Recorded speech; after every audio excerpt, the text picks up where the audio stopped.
What's up, YouTube? Welcome to Poker Path Chronicles of a 1-3 no limit hold'em grinder. My name is Michael, and let's dive into the hand I played today in a live cash game at the casino. So we are playing 1-3 no limit hold'em, and a little background on the villain. Since he sat down, he's been very active. He has been 3-betting pre-flop a lot and was not afraid to put money in a pot. At one point, his stack was probably around 1.5k, but due to his aggressive style of play, it has fluctuated. I also want to mention that 10 hands before this one, the villain got stacked and rebought for another $500. Which he since built up to the stack we'll discuss in this hand. I also noticed that villain was fast playing hands, meaning he didn't take much time taking decisions. He definitely liked to put money in the pot, that's for sure. Wasn't afraid to play big pots.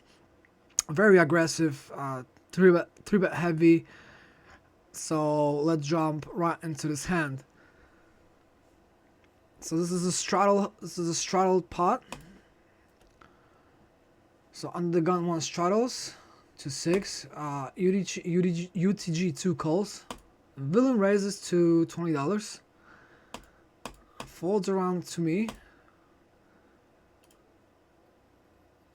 And I decided to raise to 60 to isolate this villain.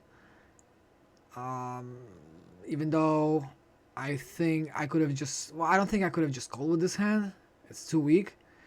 I raised for 2 reasons. One, I'm in position against an aggressive player, and obviously number 2, I want to get into the pot heads up.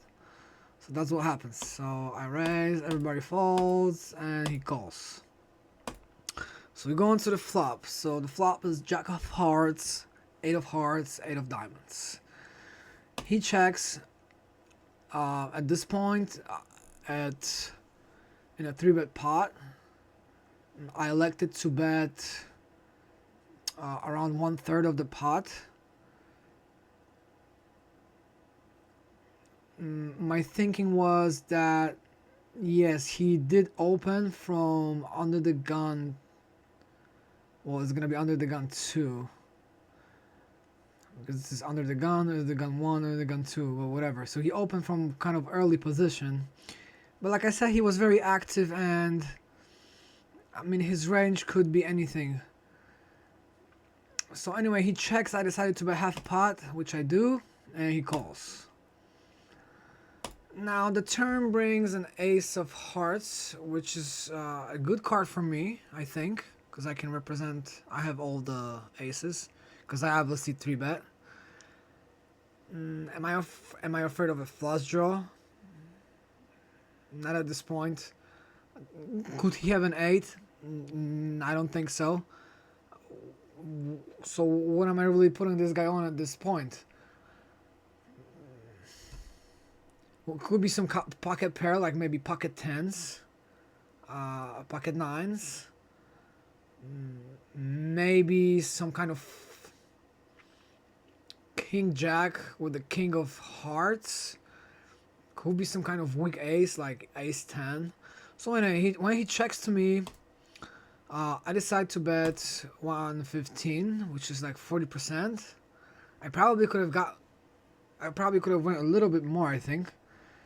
But anyway, he elects to call. And now the 4 of clubs hits, which obviously I completely missed.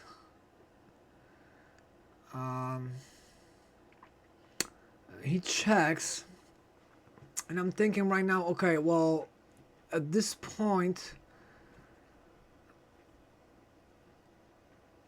I think if he had a flush, he might have bet out, because I've seen him donk the river before with some strong holdings, so I didn't think he had the flush. I also didn't think he had an 8, and my range looks really strong. I just double barreled flop and a turn. So I decided to represent a hand like an ace king, ace jack, or ace queen, possibly a flush,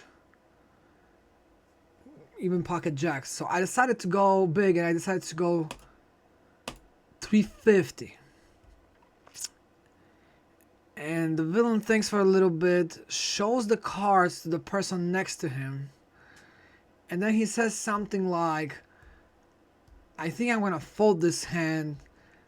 To any other person at this table I would call, but to this guy he's talking about me, I will fold. So eventually he just mucks. Now I understand why he said that, because he saw me, he perceived me as a tight player. That's why he said that. And he had good reasons too, because maybe a few hands before I won a hand, kings versus jacks, or we went all in pre-flop for 100 big blinds.